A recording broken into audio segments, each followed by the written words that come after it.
आज हम पढ़ेंगे स्पर्श भाग 1 काव्य खंड का पाठ गीत अगीत।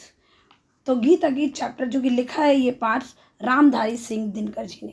तो बच्चों इस पाठ के हम प्रश्नोत्तर करेंगे पूरे। तो ये लीजिए हमारा चैप्टर शुरू हो गया है। एनसीईआरटी का ये चैप्टर है क्लास 9th का हिंदी स्पर्श चैप्टर 13 गीत अगीत जो कि काव्य खंड का पाठ है। तो ये है पहला प्रश्न। प्रश्न नंबर 1।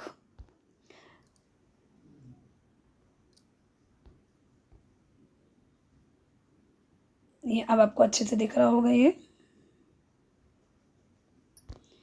तो पहला प्रश्न है हमारा, नदी का किनारों से कुछ कहते हुए बह जाने पर गुलाब क्या सोच रहा है। तो इन पंक्तियों को लिखना है हमको।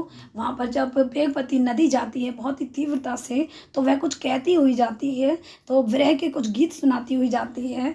तब जो गुलाब है आखिर वो तट पर जो गुलाब खड़ा हुआ है वो क्या सोचता है। तो उत्तर है इसका, नदी किनारों को अपना विरह गीत सुनाती भागी जा रही है जो नदी है। नदी को ऐसा करता देख किनारे पर खड़ा गुलाब सोचता है कि यदि विधाता ने उसे वाणी दी होती तो वह भी पतझड़ के सपनों का गीत संसार को सुनाता। तो गुलाब यही सोचता है कि यदि विधाता उसे स्वर देते, कुछ वाणी देते, तो वह भी अपने पतझड़ के समय का पूरा हाल वह कहता और संसार को सुनाता। तो आइए करते हैं आगे कुछ 4 पंक्तियाँ जो कि वह सोच रहा है।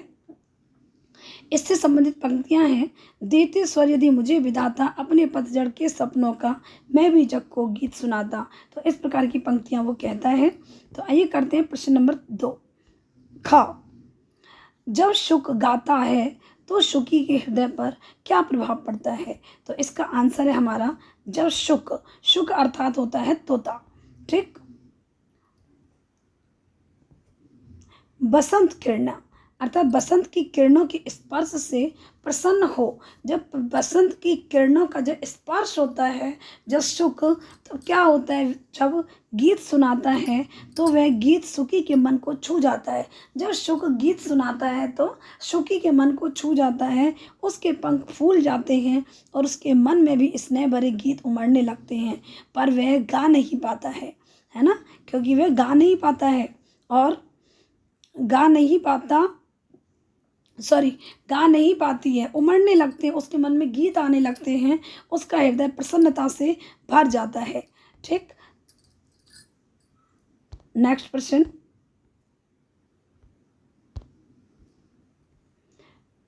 अब अगला प्रश्न आपको दिख रहा है ये ग, प्रेमी जब गीत गाता है तब प्रेमिका की क्या इच्छा होती है। अब इसका आंसर है, जब प्रेमी गीत गाता है तो उसके गीत का पहला स्वर उसकी राधा प्रेमिका को उसके पास खींच लाता है।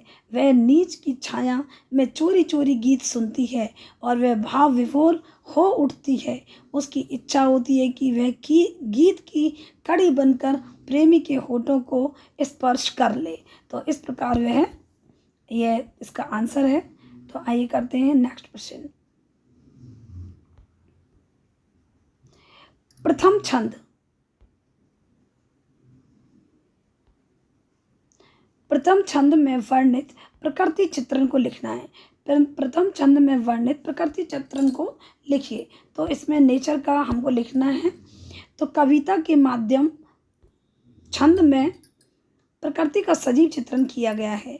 कवि ने नदी को विरहिणी नायिका के रूप में चित्रित किया है और जो अपना दिल हल्का करने के लिए किनारों से बात करती तेजी से सागर की ओर भागी जा रही है।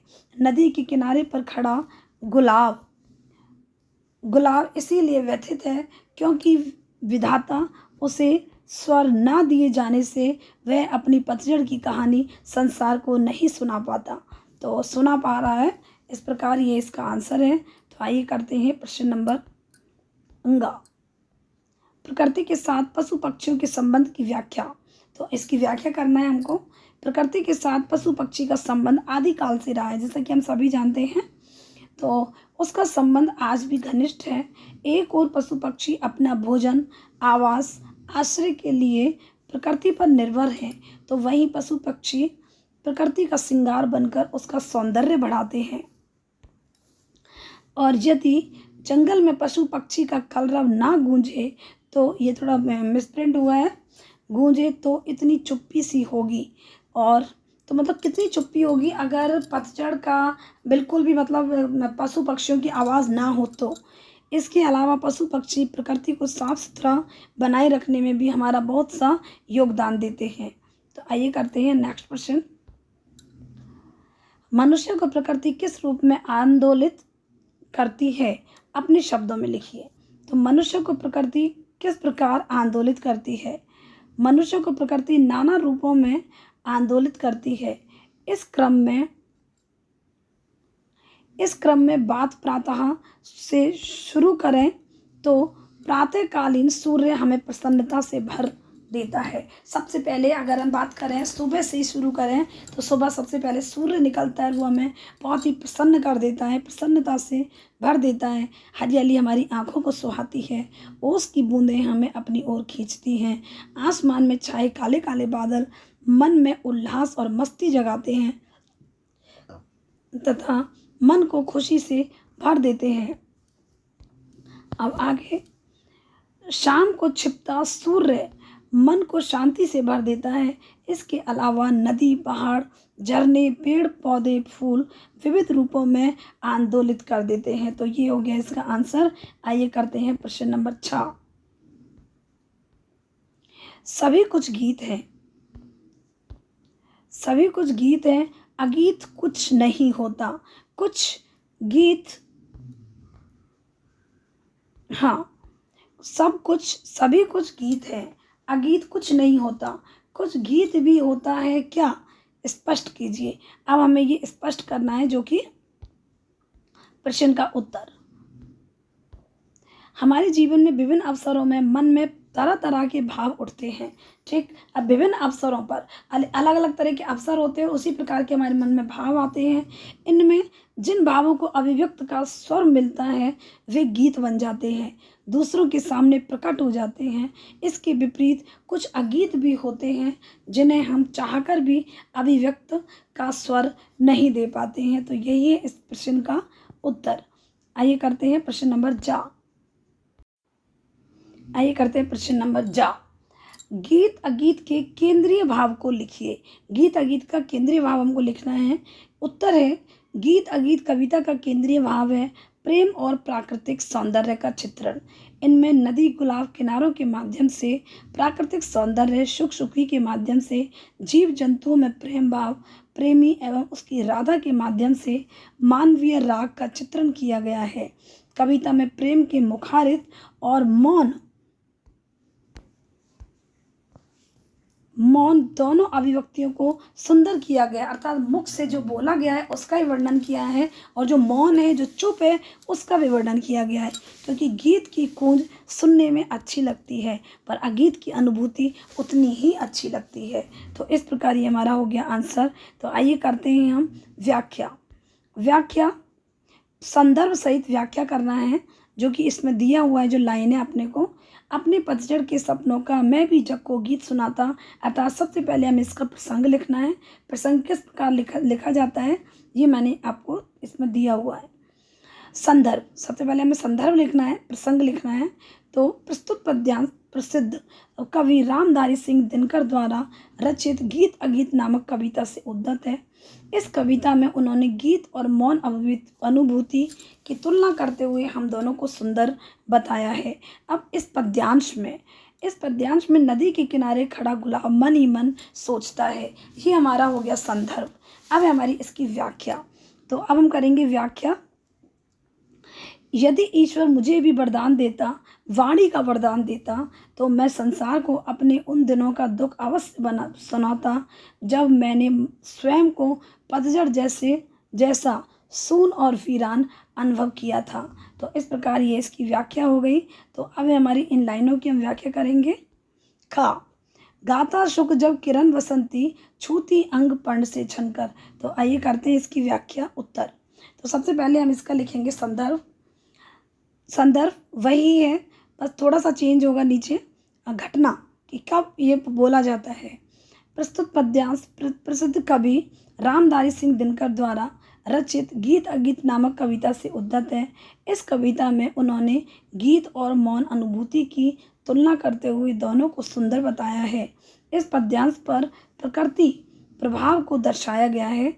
अब इसकी करना है व्याख्या हमारी। व्याख्या अर्थात कवि कहता है कि जब सूरज की मनमोहक किरणें वृक्ष के पत्ती से छन छन कर सुख के तन का स्पर्श करती है, जो सुख के तन को जो स्पर्श करती है, तो वह प्रसन्न होकर गाने लगता है।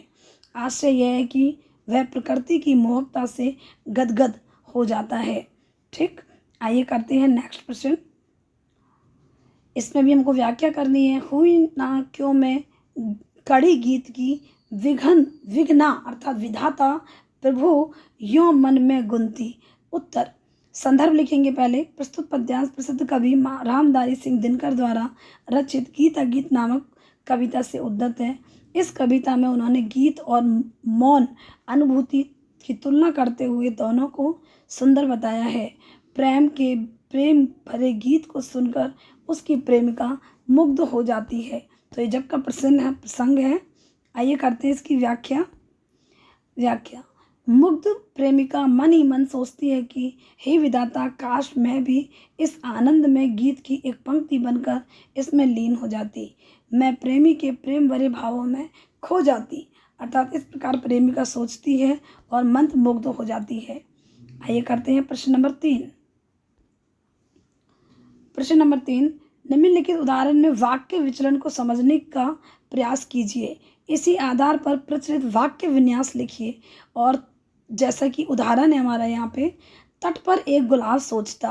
अर्थात अब इसका कैसे करेंगे वाक्य विन्यास करेंगे, एक गुलाब तट पर सोचता है। तो ये हो गया इसका वाक्य विन्यास, एक गुलाब तट पर सोचता है। अब अलग दूसरा, देते स्वर यदि मुझे विधाता, अर्थात यदि मुझे विधाता स्वर देते। तो ये हो गया इसका वाक्य विन्यास। अब है अपना ख, बैठा शुक उस घनी डाल पर। तो शुक उस घनी डाल पर बैठा हुआ है। ग, पूंज रहा शुक का स्वर वन में, अर्थात शुक का स्वर वन में गूंज रहा है। शुक मतलब होता है तोता, जैसे कि मैं पहले भी आपको बता चुकी हूँ। हुई ना क्यों में कड़ी गीत की घा, मैं गीत की कड़ी क्यों ना हुई। नेक्स्ट, शुकी बैठ अंडे है सेती, अर्थात शुकी बैठकर अंडे को सेती है, अर्थात सेजती है, समेट और उनको प्यार करती है और अच्छे से उनका ध्यान रखती है, देखभाल करती है। तो बच्चों ये हमारा चैप्टर पूरा हो चुका है। काव्य खंड का शब्दार्थ आपकी बुक में लिखे हुए हैं, तो सभी शब्दार्थों को अच्छी तरह से याद कर लेंगे। और वीडियो को लाइक करें, शेयर करें और चैनल को सब्सक्राइब करें। बच्चों अभी आपको नेक्स्ट चैप्टर भी बताने वाले हैं। ठीक, तो थैंक यू फॉर वॉचिंग। नमस्कार।